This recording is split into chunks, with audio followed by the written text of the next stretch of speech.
She walked through those church doors wearing white too. Not the bride's white, a different white. The kind that says, "I came to disturb your peace." Some women fight with words. She fought with presence. And what happened next? Nobody expected it. Not even her. Before we continue, if you love stories that teach, stories that shake you, stories that remind you why truth always finds the light, hit that subscribe button right now. Like this video. Drop a comment telling me what you think so far. Because this story, it gets deeper than you can imagine. Let's continue. Love was never supposed to be complicated for Adanna Okonkwo. She had always believed in these simple things: a man who prayed, a home filled with laughter, children who would grow up knowing both parents loved them. That was the dream she carried from her father's compound in Enugu to the city of Lagos, where life moved faster, but hearts, she hoped, still beat the same. Chidi Nosi was the kind of man mothers approved of: tall, well-spoken, with a degree in civil engineering and a job at a construction firm that paid well enough to promise a future. He attended church every Sunday, not just for show, but because his late mother had raised him that way. When he smiled, his whole face softened. When he spoke about his dreams, you believed him. They met at a mutual friend's wedding. Adanna was helping in the kitchen, tying gele for the older women who had forgotten how to, while Chidi was part of the groom's entourage. Within a week, he had found her number. The courtship was patient, respectful. Chidi did not rush. He called when he said he would. He visited her family and sat with her father, man to man, talking about life and responsibility. He brought her mother fabric from the market without being asked. He met her younger brothers and played football with them in the dusty compound, not minding that his good shirt got stained with red dirt. Adanna's father, a retired schoolteacher with sharp eyes and a sharper tongue, watched Chidi carefully for 3 months before he said, "This one is not playing. He is serious." That approval meant everything. The proposal came on a quiet Sunday evening after church. No big audience, no grand performance. Just the two of them sitting on her balcony as the sun set orange and pink over the Lagos skyline. Chidi knelt on one knee, his hands steady but his hands shaking slightly as he opened the small velvet box. "Adanna, I am not a perfect man, but I am a man who knows what he wants, and what I want is to build a life with you. Will you marry me?" She said yes before he even finished. Her hands covered her mouth, tears already falling, joy spilling out in laughter that made the neighbors look up and smile. The wedding preparations began immediately. Adanna's mother took charge with the precision of a general. Lists were made, budgets were drawn, the village was informed. Aunties began arriving from different states, each one with an opinion about the menu, the color scheme, the choice of photographer. Chidi handled it all with humor and patience. He paid the bride price without complaint, respected every tradition, attended every meeting. Adanna watched him navigate her large, loud family with grace and felt grateful. This was the man she would spend her life with. This was the partner she had prayed for. But every story has a shadow side, and Chidi's shadow had a name: Zainab. Zainab Karim was not the kind of woman who waited for permission. She was bold, beautiful in a way that demanded attention, and unafraid of consequences. She had met Chidi 2 years earlier at a work event, back when he was still single, still searching, still open to distractions. What began as flirtation became something more complicated. They were never official. Chidi made that clear from the start. But clarity does not stop feelings from forming. Zainab convinced herself that time would change his mind, that eventually he would choose her. When Chidi met Adanna, he tried to end things gently. "I have met someone," he told Zainab over the phone, "someone I want to build with." Zainab laughed it off. "You say this every time you meet a church girl. Let me know when it's serious." But it was serious, and when Chidi stopped calling, stopped visiting, stopped responding to her messages, Zainab realized she had been replaced. Not slowly, suddenly, completely. Pride does strange things to the heart. Zainab did not cry or beg.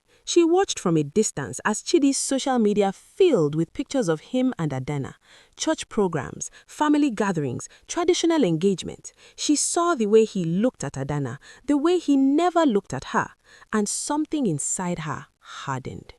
When the wedding invitation appeared online, Zainab stared at it for a long time. She could have ignored it, she could have moved on, but moving on felt like defeat, and Zainab was not good at losing. She decided she would attend, not to cause trouble, she told herself, just to witness, just to confirm that it was real, just to see the man who had promised her nothing but made her believe in everything.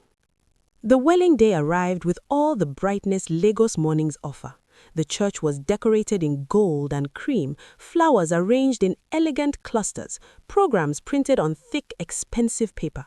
Guests began arriving early, dressed in their finest aswebi, the women's gele towering like crowns, the men sharp in their agbada.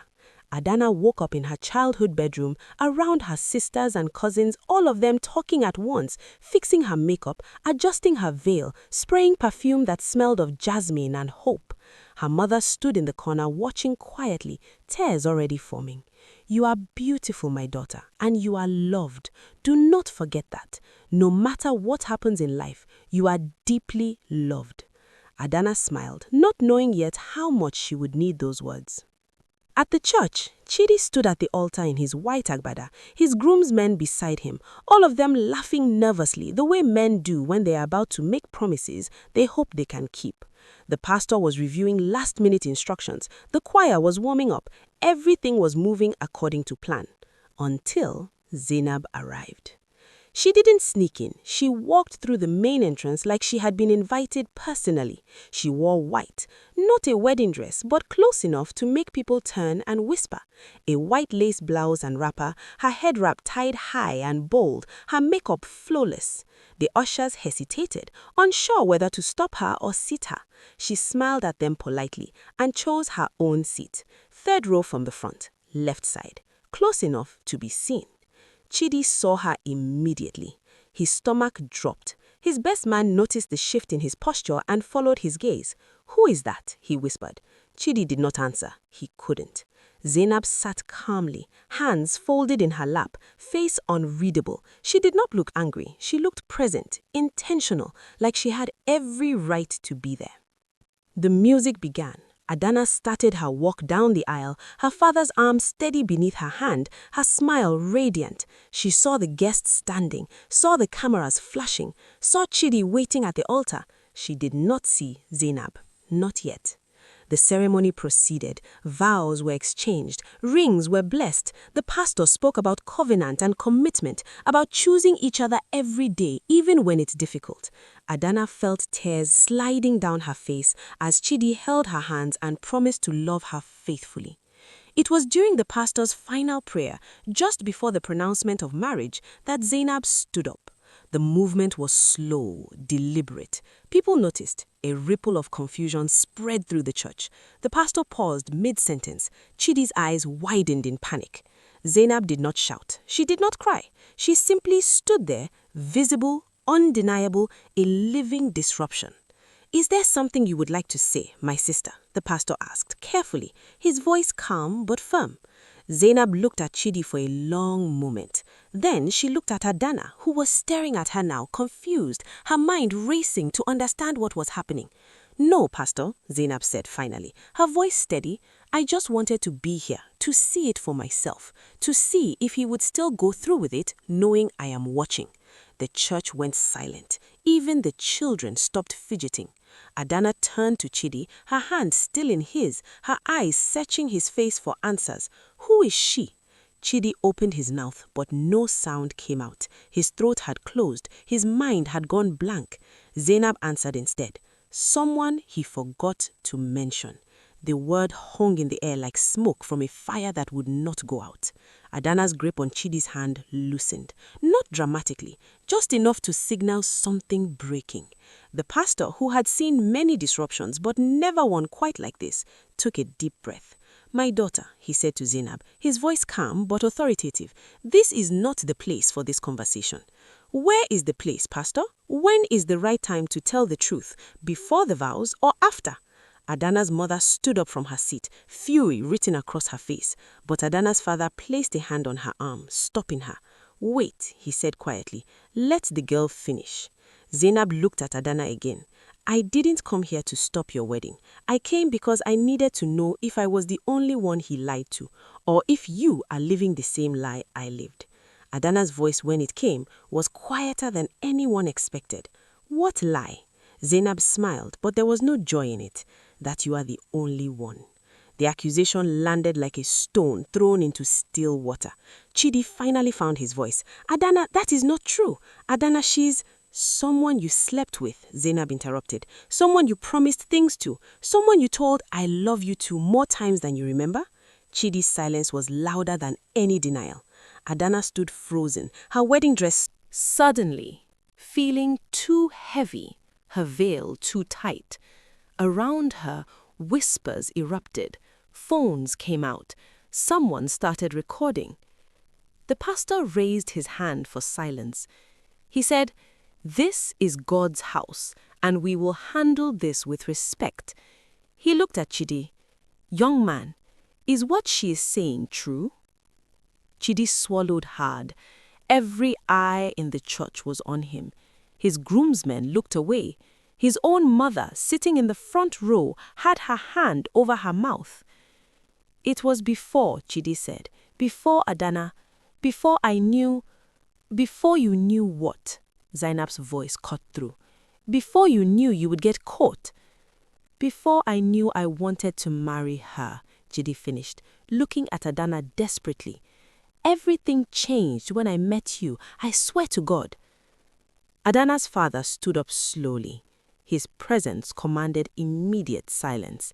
He walked to the altar, not quickly, but with the weight of a man who had seen too much dishonesty in his lifetime. He looked at Chidi, then at Zainab, then at his daughter. "Adanna, what do you want to do?" he said quietly. The question was simple. The answer was not.